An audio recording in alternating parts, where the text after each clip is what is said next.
No, we're a third here. A third of the meaning of life is sex. No, well, here you go. Why do you want to get a nice car and why do you want to have a nice suit? Because it makes you attractive. So you can fuck. So you can fuck. So a lot of it comes down to your medical, sex. your medical, your animal instincts. Yes. And it is to breed and to root. So where's happiness then in pleasure? Oh, I don't believe in happiness. Well, we read an awesome article. Remember that article we read, that the pursuit of happiness is what actually makes us unable to reach happiness. When you start thinking about why you're not happy or what you need to do to be happy, that's actually a backward step in finding it, because the happiness isn't in achievement. It's about contentment in everything you do. It's all about. I read an article the other day. It's all about. I watched that thing. Tom, what was his name? Tom Campbell. Tom Campbell. Brilliant fucking mind. He used to be a physicist, and now he went into the realm of remote viewing and the spiritual realm. And he links these two worlds together. It's amazing. Finally, someone scientific has done that. The measurable scientific world to the spiritual world. And he connects both of them. Okay. He was talking about where was I going with that? You fucking interrupted me. You were going on about he's connecting these two worlds together. Tom Campbell. Crap. Should have written that one down. He talks about shut up. He talks about the fact that we're too left brain at the moment, and that we don't rely on our intuition. We rely on our intellect. So our intuition is the thing that is this, at the moment, the way most people see it, is this make-believe thing, or, you just go with your gut feeling. But that's not spirituality.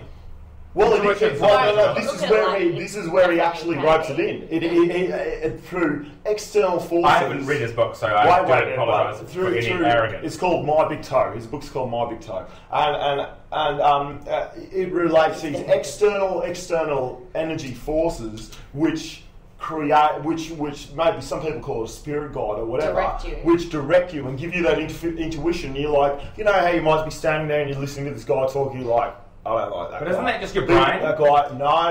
Isn't that just your brain picking up on things, going, wait a minute, his body language, his tone of voice, the way that he presents himself. This guy might be evil. There might be something a bit uncouth about this gentleman. So let me.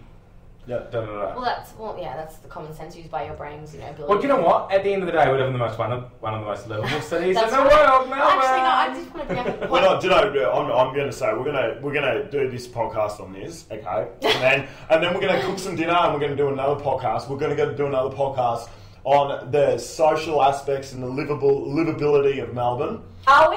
Yes, we are. Don't fucking tell me what to do. I think we're going to go off on another tangent. I've loved our tangents. I love what we've talked about. We've covered so many different beautiful things. Yeah. We've moved somewhat away from where we started. I just want to say I have a good way to tie it back in.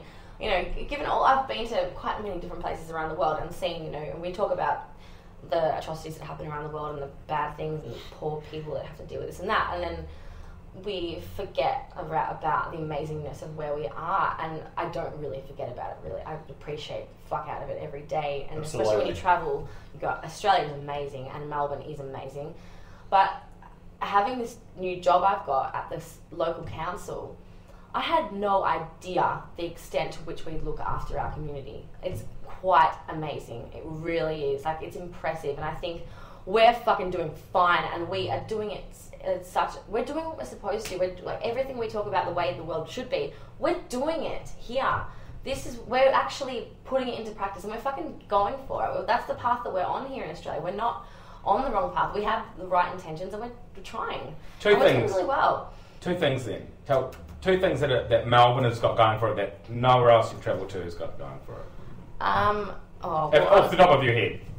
Clubbing, I think, is amazing now. Let's talk about for general society, sort of, Oh, that's good. Food, absolutely food. Food is below the chart. We kill it. Out of anywhere else in the world, we have the best food, and the best food from everywhere around the world. The best stuff from all around the world, not just food, is in Melbourne. We have the best of it. So, Asian food. Thank you, Asians, for coming here. I will put up with anything that you do around me. Let me talk about multiculturalism used in the correct form, creates a wiser individual.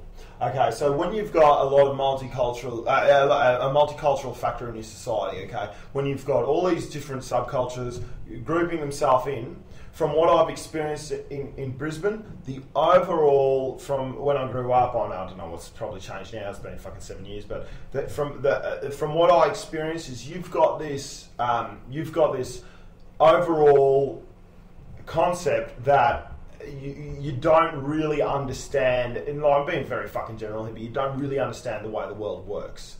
You know what I mean? You don't understand, you don't have the overall... Well, no. I'm talking about people in Brisbane. When I go back there, I talk about certain things and I get responses from certain people, and I'm like, fucking mate, I've got another bottle in there, bro. I've got another bottle. Yeah. I've got another 2 bottles in there. You know? Yeah. Sean, I think what you're trying to say is that people who haven't been exposed to different ways of living life don't realise that there are different ways of living life. But also, there's another way around that. Is you can be exposed to different ways, and you can become more negative about the world. That's right. Okay, now you can be exposed to more ways, and you can I embrace that, and I embrace that, and I embrace that, and like. Here's my little redirect, and it is.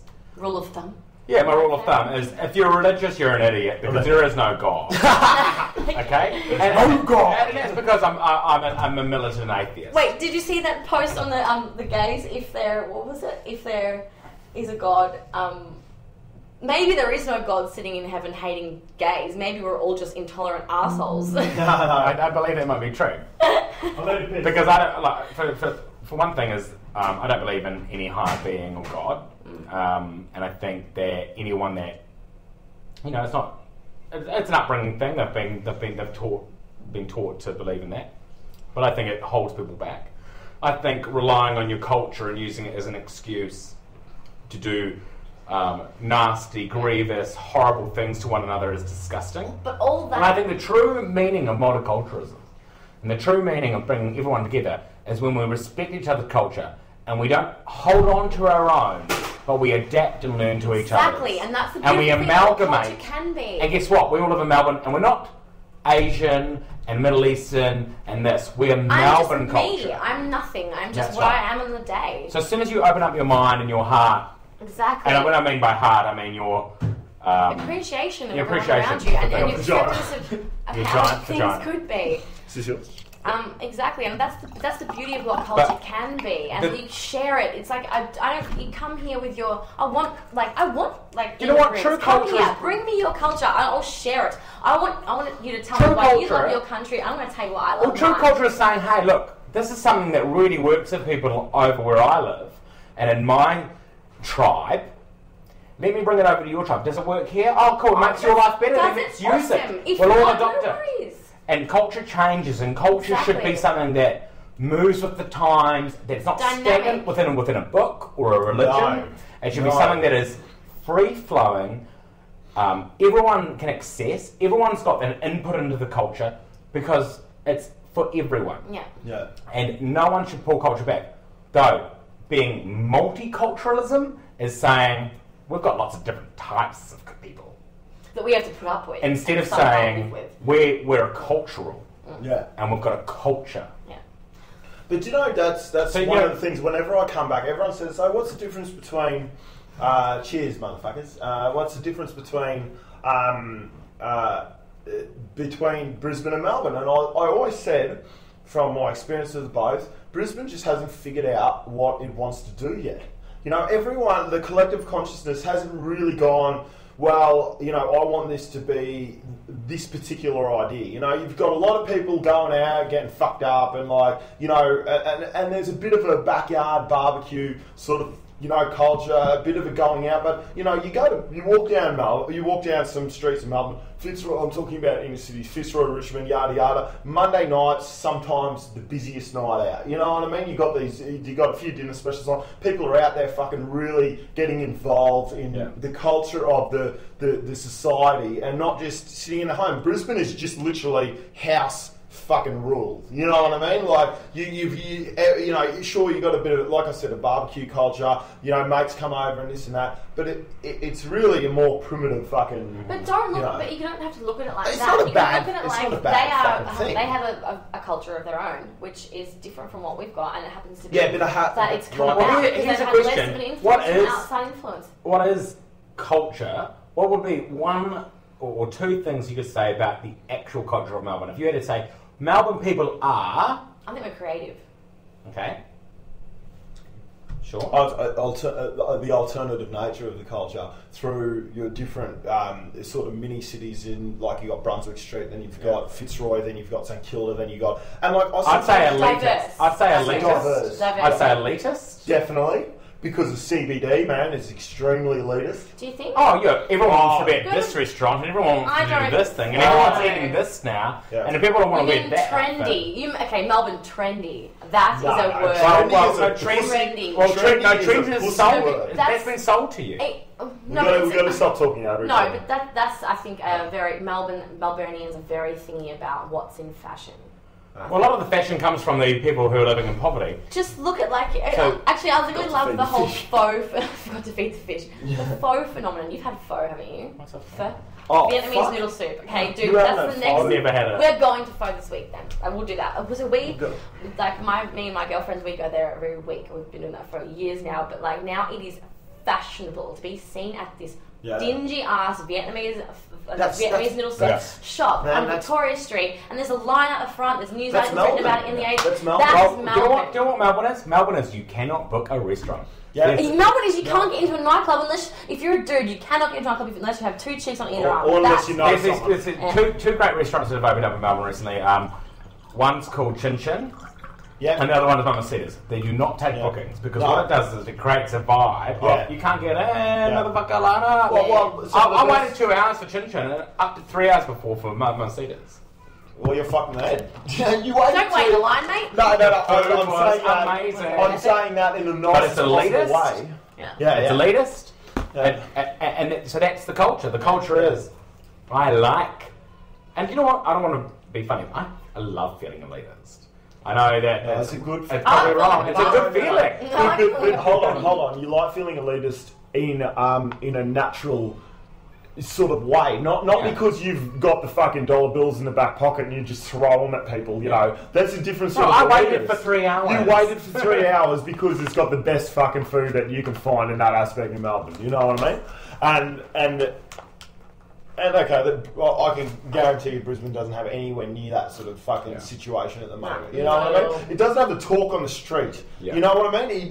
You need the talk on the street. And it's that's a a word and of that's mouth. a true. Melbourne is word of That's a mouth. true culture. Melbourne is word of Melbourne mouth. is word of mouth. You know, and word of mouth, and the fact that you can't get into a place unless you know, and people who aren't in that scene, they don't like that. They don't want that. People who. The concept of Chapel Street, if you talk to someone in Brunswick Street, they're fucking up themselves, they're fucking this and that. But no, fucking Brunswick Street and their alternative, I'm awesome because I don't follow trends, is a trend, you cunts. Like, you know? It's like the gothics. Wake up. I'm not gonna be I'm not your going to society. conform, so I'm going to conform to being a gothic instead. Hey, guys, I've got an really idea. Let's move this outside and have a smoke and continue the podcast. Can we do it outside? Yeah, fucking oath. We can do what we want. We fucking own the place. Alright? You said it wouldn't work outside. Yeah, well, it's just cars that go by and that sort of shit and fucking. But that's alright. I really want to smoke, so we'll go on and we'll just continue the podcast. I really can't wait to get our shisha. I'm really excited.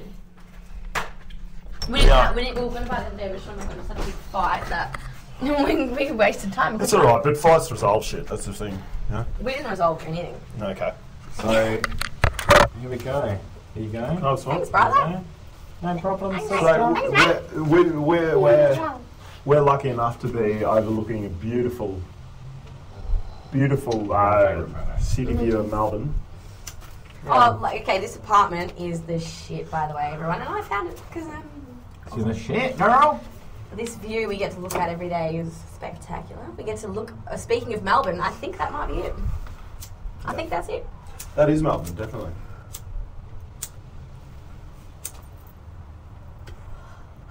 Okay. 90 minutes. It's been 90 minutes. No, it hasn't. It's alright. They can Has it choose been 90 to minutes? turn it That's off. alright, we're doing really You can turn it off if you want. Anyone can do it. Oh, that's true. Yes. So when you look at this view of Melbourne, when you look at the city, This is almost turning into Lord of the Rings. The length of this. So when you look at the view of Melbourne, what do you see? I actually think it's very pretty at night.